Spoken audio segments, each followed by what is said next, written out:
Okay.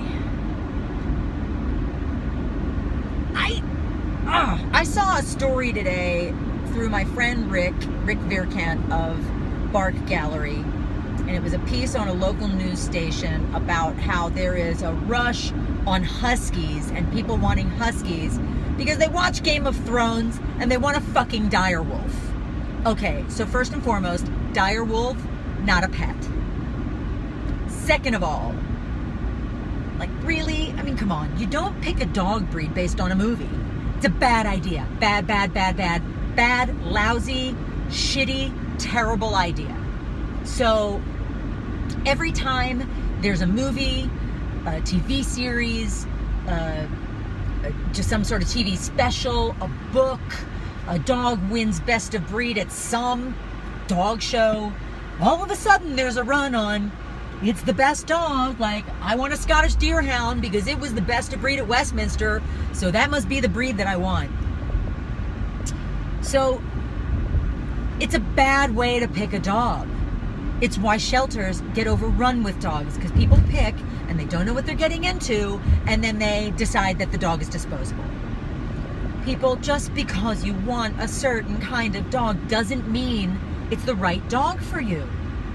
There are a lot of breeds that I would love to have that, frankly, if there's anybody who should have them, it's somebody like me who is a working dog care professional who's going to do the work, who has a facility where the dog can go, who has peers to whom they can turn for support.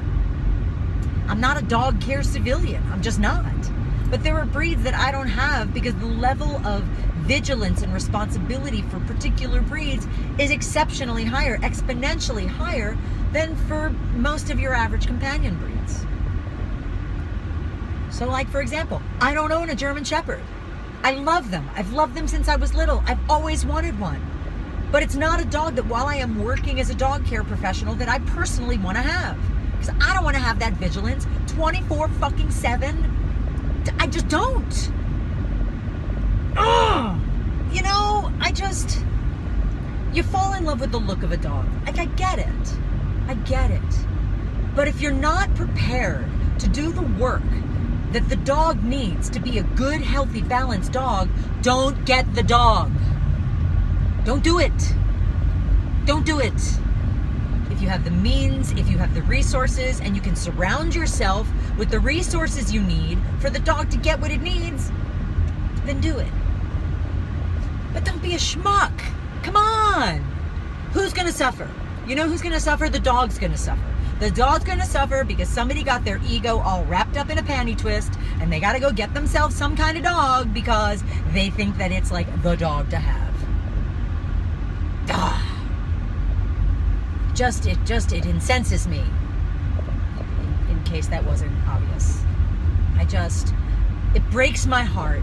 And if people would choose more wisely, rescues and shelters would have exponentially less work to do. And then people talk about they want to save a dog, and I get it. People's hearts are in the right place, and that's great. But at the end of the day, just because you want to do something doesn't mean it's the right thing to do. That's my rant for today. So, what do you think, Angelina? She's pretty smart. Like, here's a great dog breed. Yeah, you. So Angelina is a Bichon. It's an awesome companion dog. They don't shed. They've got hair, not fur. They don't get too big. She's petite for a Bichon. It makes her the perfect size. She's a good dog to travel with. Gets along well with kids. Gets along well with other dogs. Doesn't mean that she doesn't need handling. Doesn't mean that she doesn't need training. But an Angelina versus like a Rin Tin Tin, different. Thank you for letting me rant. And with that, I bid you farewell.